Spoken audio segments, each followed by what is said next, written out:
I grew up in the island country of the beautiful Bahamas. And the Bahamas is an archipelago of islands, of about 700 islands and keys.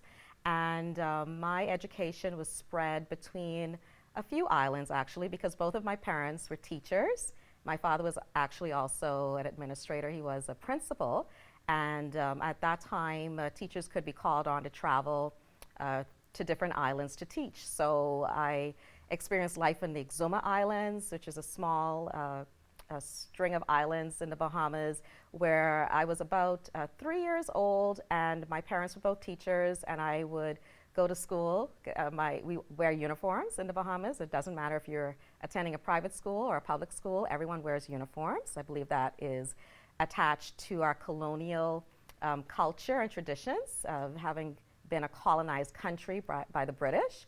And so at age 3, my mother made me a school uniform, and I went to school, high school, with my dad, and loved school. And we moved to New Providence, Nassau, and when I was a little older, I attended preschool, and one of my relatives actually ran a preschool, and that's where I learned to read. And I just enjoyed reading ever since. I'd read everything I could get my hands on. I moved on to Ridgeland Primary School in Nassau, where I attended most of my elementary school years, enjoyed my time learning at Ridgeland Primary, moved on to another school, St. Anne's, which is a private school, and then moved over to another island because of my father's work. And he had left teaching, and we moved there and completed my education there in Freeport, Grand Bahama. And all of my schooling education in the Bahamas, I have nothing but positive things to say about it. I enjoyed my education. I enjoyed being a learner. I enjoyed learning, and I was nurtured in my educational experiences. My teachers were particularly nurturing. As I reflect on my experiences, I reflect fondly on all of my teachers who encouraged me, and they encouraged others in my class as well. I think of it even more as a collective community when I think about school, how I felt a part of. I felt like I belonged at school, and I felt that my teachers wanted the best for me, and that they expected the best of me, and enjoyed teaching. Of course, all of my teachers were, most of my teachers were black, because the Bahamas is a majority black country. And all of my teachers, I shouldn't say all, most of my teachers were black. There were some teachers who were not, and they, came from Canada, from the United States, and there were other teachers who were black and of other ethnicities who came from other islands in the Caribbean, like Trinidad and Tobago. I had a favorite teacher who was from Trinidad and Tobago, taught me history in high school. And my teachers, though, their background, particularly those who were black Bahamian, they made us feel at home at school. School was a place I wanted to be, so much so that my family and my friends who know me well, and they know how much I love education, I enjoy school. They always tease me about when I'm going to leave, if I'm ever going to leave school. And my answer is always no. Because I had such a positive experience as my foundation. And because of that, I'm an adult educator as well. And because I understand the significance of feeling a sense of belonging, having my identity reflected in my education, not only in the representation of my teachers. The administrators, for the most part, were black. Actually, yeah, I think almost all of them were black, and black Bahamians. And there were Jamaicans who taught me. I had teachers from Ghana and Nigeria. It was just a beautiful experience. And we learned a lot about ourselves. I learned about Bahamian history. Now, I do know that there is a difference between my educational experience and that of my grandparents and my parents, because in 1973 was when the Bahamas gained independence from the British. And we also understand that around 1969, when we attained majority rule, which was the first time that there was a Bahamian government that was reflective of the majority of the people. So it was a black Bahamian government, the Progressive Liberal Party. And under that party, change came to the Bahamas. I was born a little later, I won't tell you when, but so I enjoyed the fruit of the labor of that first black Bahamian party and majority rule, where the people stood up and women gained the right to vote. I have relatives who fought in the suffragist movement, which is important to me in my history. So when I think about the fact that the Bahamas was colonized, and yes, there are still remnants of colonization that the Bahamas has to grapple with even today. At the time when I came into the education system, the Prime Minister at that time, Celinda Oscar Pinling, he had started in his time as Prime Minister insisting on Bahamianization. And what that meant was he valued black Bahamian history, culture, people, and he insisted that black Bahamians gain a formal education. Post-secondary education scholarships were plentiful at that time for black Bahamians, which had not been the case before, where black Bahamians had been under the thumb of the white rulers and the British rulers. And so that made an enormous difference for me. I ate the fruit of the labor of those who came before me. And so when I attended school, I remember a math book, and I can see the cover of that math book.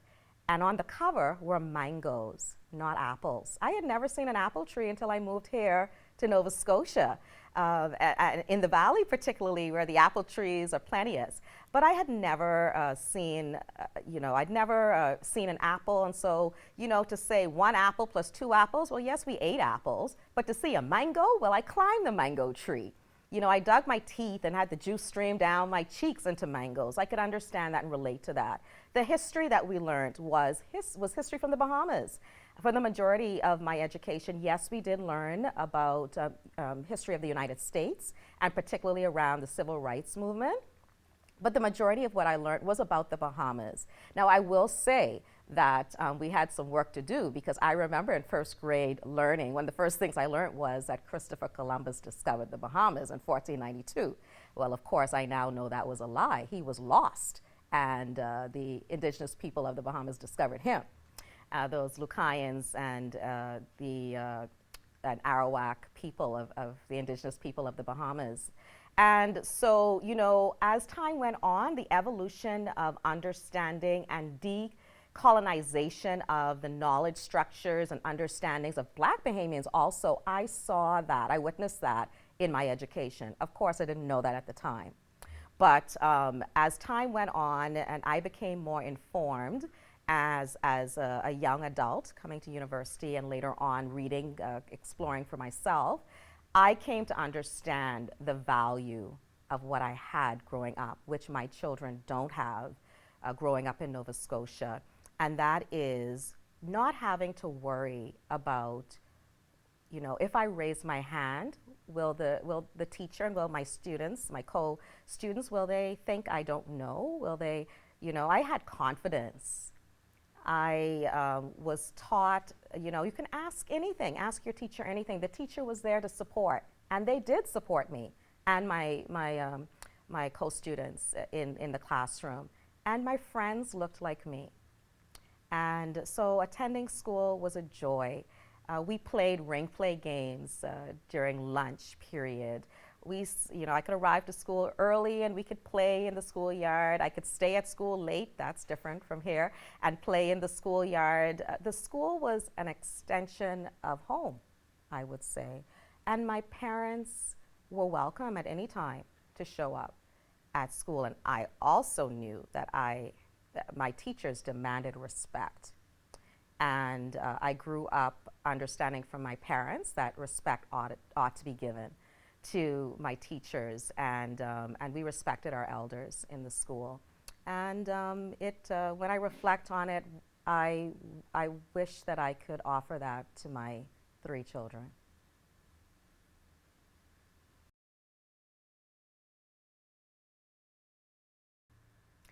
So I came to Nova Scotia in 1995 to study my undergraduate degree at Acadia University.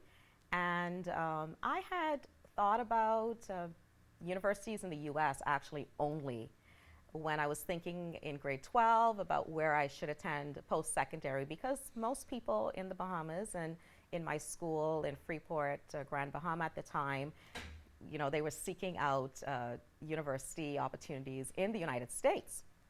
The United States is only a hop, skip, and a jump away from Grand Bahama Island. So, it was a no-brainer that I would be seeking out schools there, universities there. And, we had to take the SAT exams. And as a result of that, schools are bombarding the mailbox with all of their calendars and letters and opportunities to come. And my last year of high school, I actually lived with one of my teachers because my parents had to move back to New Providence, to Nassau. And so I spent my last year with one of my teachers, which kind of even speaks to what I spoke about before, the family-oriented way of school, that my mother would feel comfortable to leave me with a teacher. And her husband, Uncle Ron, their family, literally now, Aunt Evelyn, Uncle Ron attended Acadia University. So he was the international student rep in Grand Bahama for Acadia University. So he had stacks and stacks of calendars at Acadia University. And, I was receiving mail from all these universities in the States. And every time I'd receive mail, he would say, oh, what about Acadia? I attended Acadia. And, oh, back in the day, we did this, we did that. And I thought, yeah, that's nice. I'm going to stick with the U.S. And, he continued to encourage me and tell me about his days at Acadia. And finally I said, you know what, I'll apply to that place. So I did, and still thought, I'm not going to attend Acadia, but I'll apply. I applied and got in. And, as Uncle Ron continued to speak to me about Acadia, I was also finding that there were some of my classmates who were also thinking about attending Acadia. And there were some folks from my church who were currently, they were just finishing up their time at Acadia University. So I chose Acadia, all the rest is history.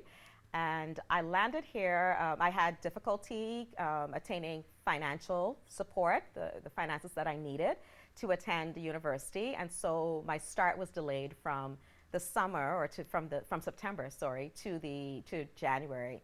So I started at Acadia in a snowstorm. First shock.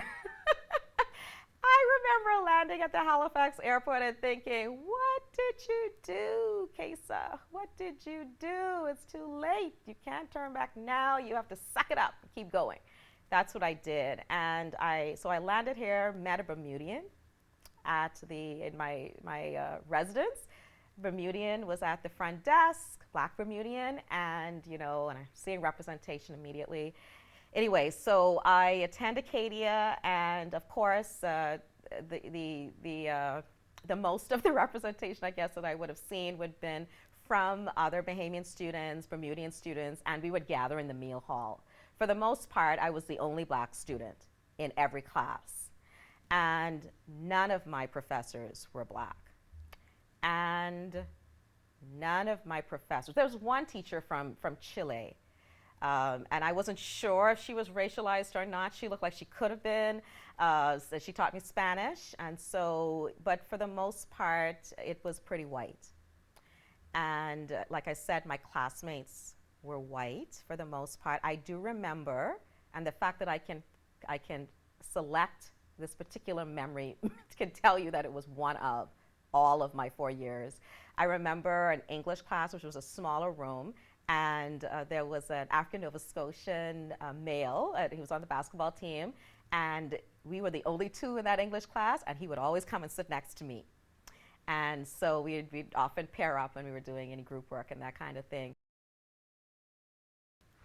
So there were no signs of representation as I started as a science student here at Acadia. And I later changed my major to English. And I can tell you the name of the professor, Dr. Donna Smith, a white woman, who introduced to the class Fire on the Water. And it was one of a number of volumes of texts that were edited by George Eliot Clarke. And I fell in love with George Eliot Clarke.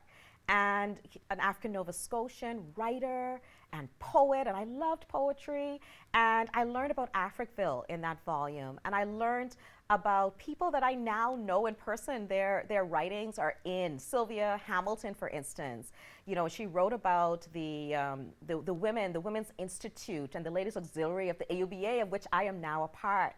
And so I reflect fondly. I still have that textbook and all of my notes in the margins. And I tell my students about this experience all the time, because white professors and white teachers can include content if they want to.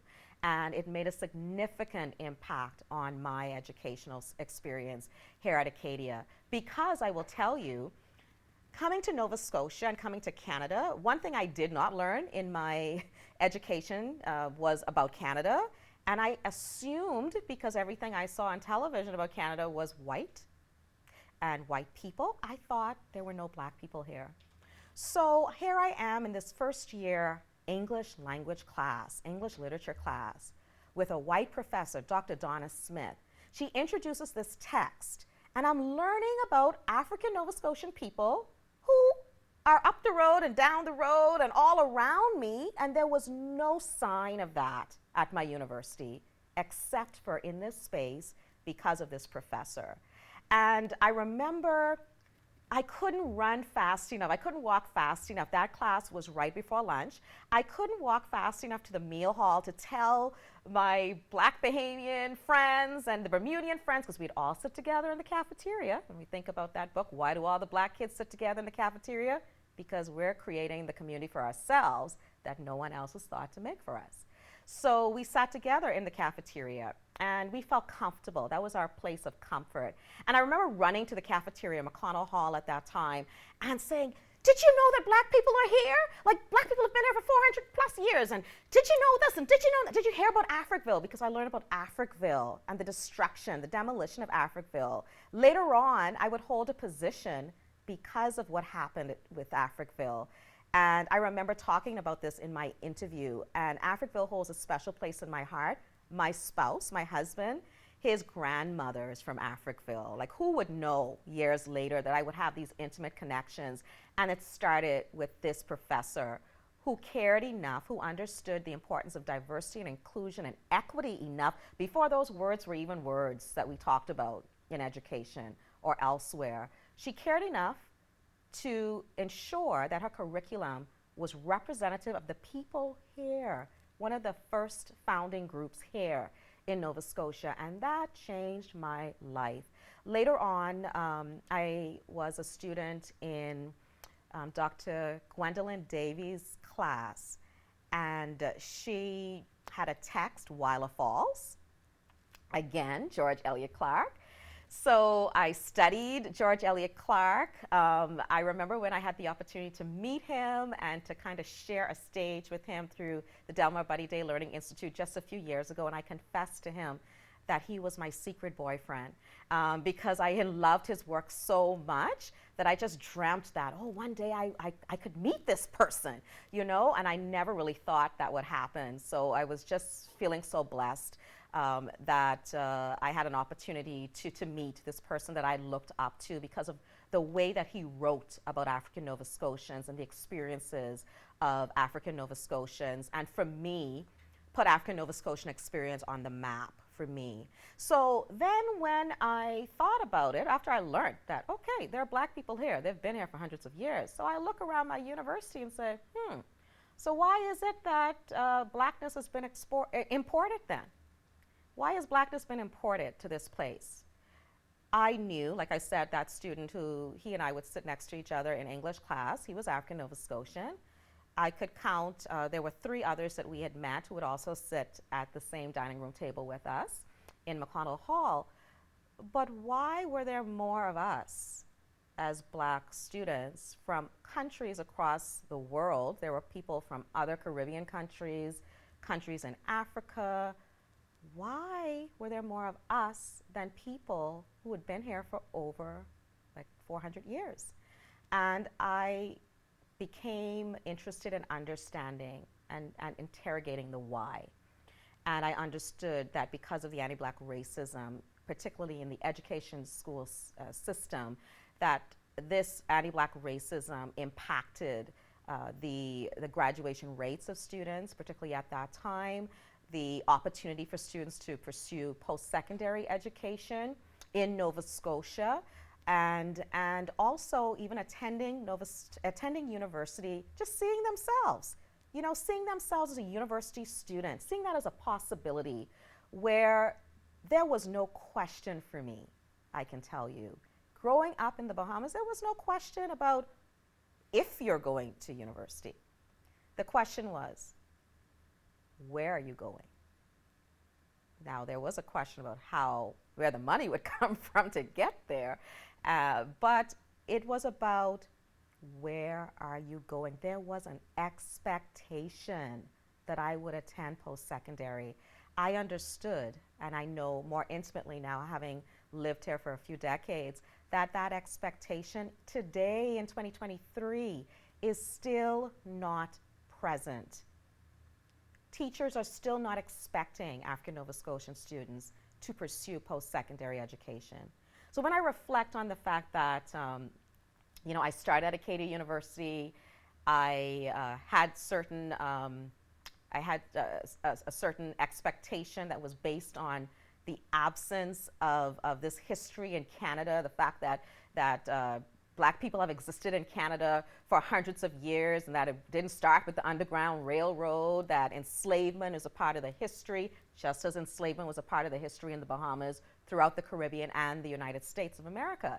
So when I came to those understandings, and I'm starting to add everything up, and I'm learning more and more, and I come to live here. So I attended Acadia for my undergrad. I also returned for a graduate degree at Acadia University.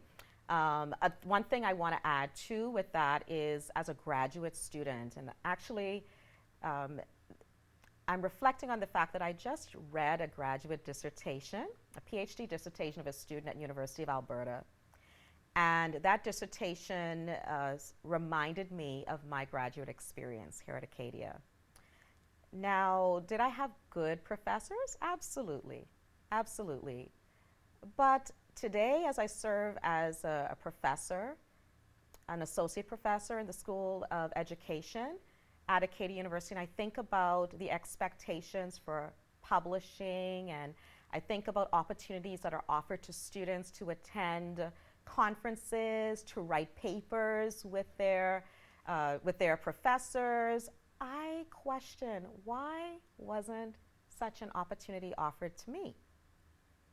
Never once did a professor say, okay, so we should write this paper together. You're a great writer. I was a great writer. I wrote a thesis and graduated with a Master of Arts, in English with honors.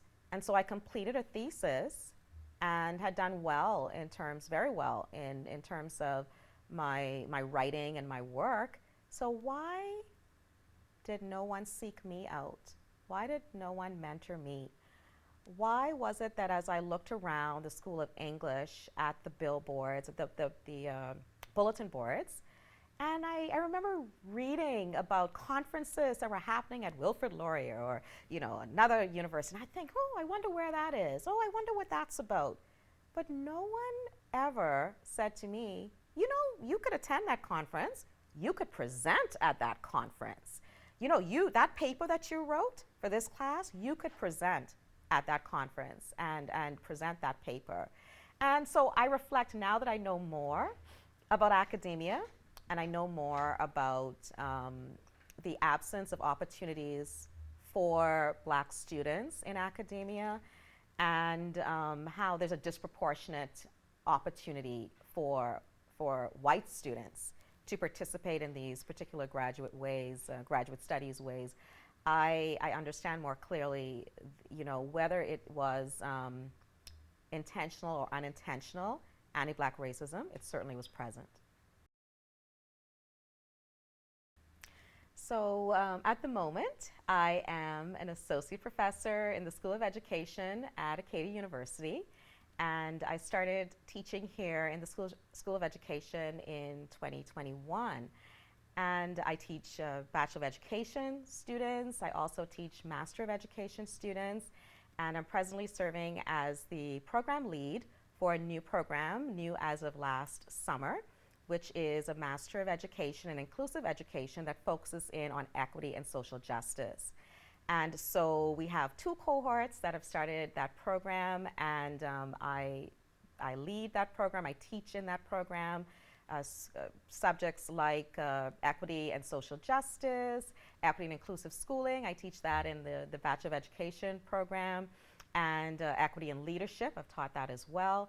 And I'm enjoying my time teaching at Acadia because I believe that representation is important. Representation is important in many different regards. And just my black body, my black female body on this campus is speaking volumes. Just my mere presence. And I'm quite aware of that. And I believe that my presence in the classroom is speaking volumes to my students. My students tend to be almost 99.999% white in terms of the class demographics, which again speaks to some issues we have in Nova Scotia, because I can forecast what the teacher demographic is going to look like in this province based on what I see in my classroom.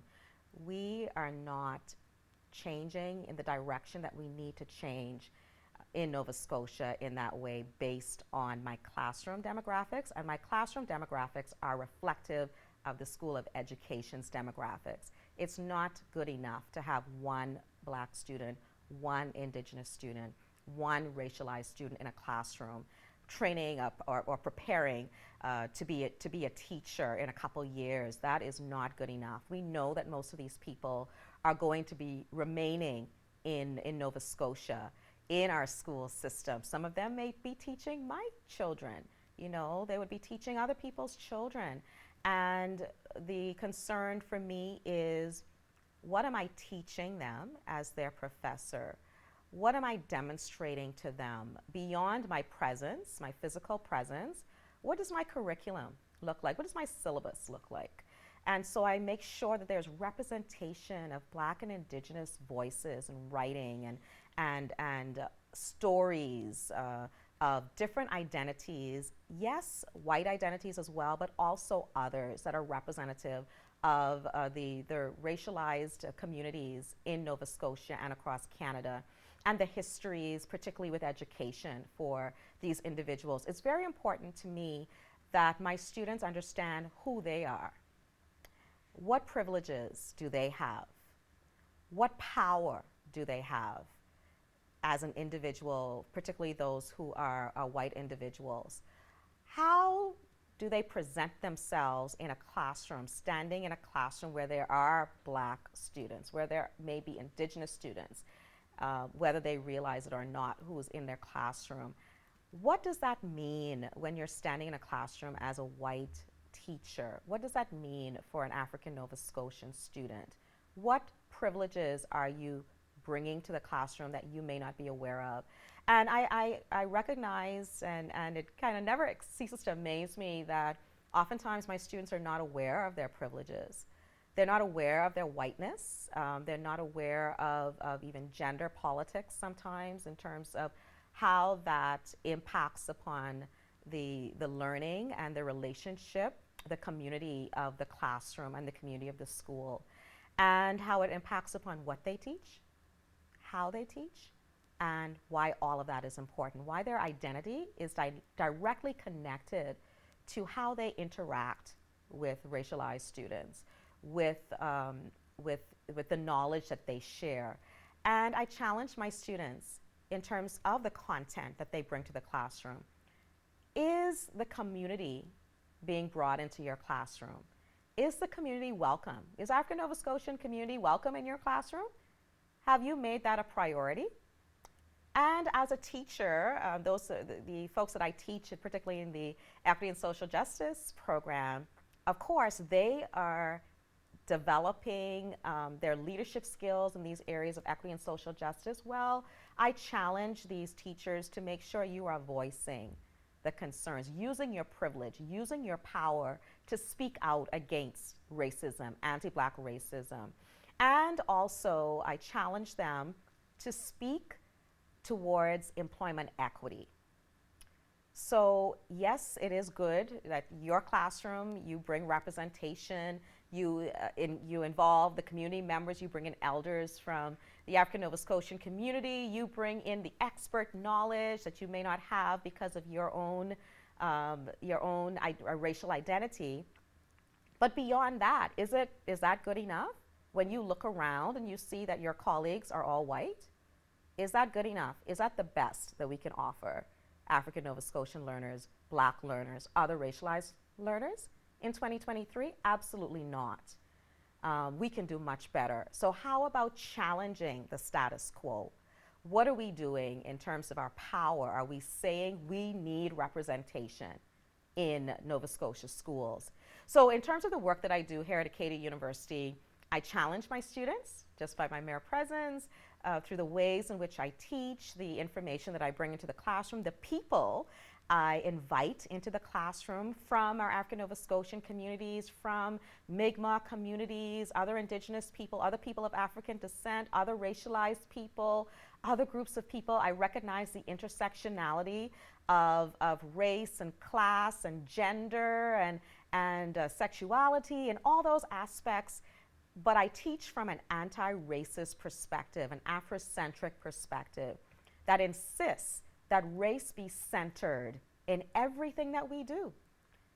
It must be centered in everything that we do as educators, because we understand that in Nova Scotia, anti-Black racism is historic. It is connected to the legacy of enslavement that happened here in Nova Scotia, not, over in Ontario, not only in the United States of America, but probably in a neighborhood where we live or a neighborhood near us. So that is the reality of our history in Nova Scotia, and it is a shared history. And there is a responsibility for those with privilege to understand that history, to understand their connections to that history. I use a textbook, a book by Layla Saeed, and it's called Me and White Supremacy. And I challenge my students to think about, what is your relationship with white supremacy, because we all have one. Some of us benefit from white supremacy, and some of us are disadvantaged by white supremacy. And they learn about different terminologies as it's connected to racism and white supremacy. And I challenge them, how are you going to use what you've learned to bring about change in yourself, but also to change the system that we're all a part of?